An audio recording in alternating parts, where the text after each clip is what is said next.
आपकी नई वर्कशीट शुरू कर रहे हैं हम नया चैप्टर के साथ पादपों में पोषण, मतलब कि प्लांट्स में पोषण कैसे मिलता है, न्यूट्रिशन कैसे मिलता है। ठीक है, तो देखो बेटा, क्या होता है जब हम खाना खाते हैं तो हमें एनर्जी मिलती है ना, हमें क्या करने क्षमता मिलती है काम करने की। ठीक है, ऊर्जा मिलती है। तो हम खाना कहाँ से लेते हैं, पता ही है हम खाना हमें कहाँ से मिलता है।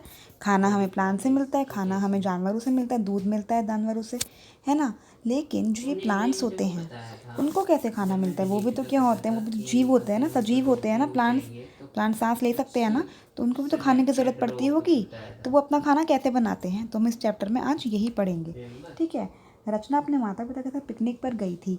भोजन लेने के दौरान उसने अपने बड़े भाई से राहुल से पूछा कि पौधे अपना भोजन कैसे लेते हैं, मतलब कि जो पौधे हैं वो अपना भोजन कैसे बनाते हैं।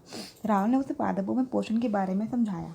उसने क्या समझाया, केवल पादप ही ऐसे जीव हैं जो जल, कार्बन डाइऑक्साइड और खनिज की सहायता से अपना भोजन बना सकते हैं। मतलब कि सिर्फ पादप ही ऐसे हैं, मतलब हम लोग तो नहीं बना सकते ना, अपना खाना खुद बना सकते हैं हम लोग नहीं ना, हमें लेना पड़ता है किससे, प्लांट से। लेकिन प्लांट से एक ऐसे जीव हैं जिन्हें जल, कार्बन डाइऑक्साइड और खनिज की सहायता से अपना भोजन बना सकते हैं। ये पौधे द्वारा भोजन तैयार करने के लिए कच्ची सामग्री है। कच्ची सामग्री कौन कौन सी, जल, कार्बन डाइऑक्साइड और खनिज। ठीक है, एक मिनट देखिए देखिए देखिए यहाँ पे हम प्लांट्स में देख सकते हैं, एक तो हमें सूरज की रोशनी भी चाहिए होती है। ठीक है, उसमें क्या लिखा है, कार्बन डाइऑक्साइड। ठीक है, ये कहाँ से मिलती है, हमें वातावरण से मिलती है। जल, हम जल डालते हैं पानी के अंदर, है ना, हम प्लांट्स में जल डालते हैं ना, इसलिए डालते हैं ताकि उसको अपना खाना बना सके। और एक खनिज, खनिज भी हमें क्या मिट्टी से ही मिलते हैं। खनिज भी कहाँ से मिलते हैं, प्लांट्स को मिट्टी से ही मिलते हैं। खनिज मतलब मिनरल्स, मतलब पोटाशियम, फॉस्फेट वगैरह, ये कहाँ से मिलते हैं, ये कहाँ से, आपने पढ़ा होगा 6th क्लास में कि बहुत सारे टाइप के खनिज होते हैं, मिनरल्स होते हैं। ठीक है, वो हमें कहाँ से मिलते हैं, मिट्टी से ही मिलते हैं। और सूरज की रोशनी भी बहुत ही इंपॉर्टेंट होती है।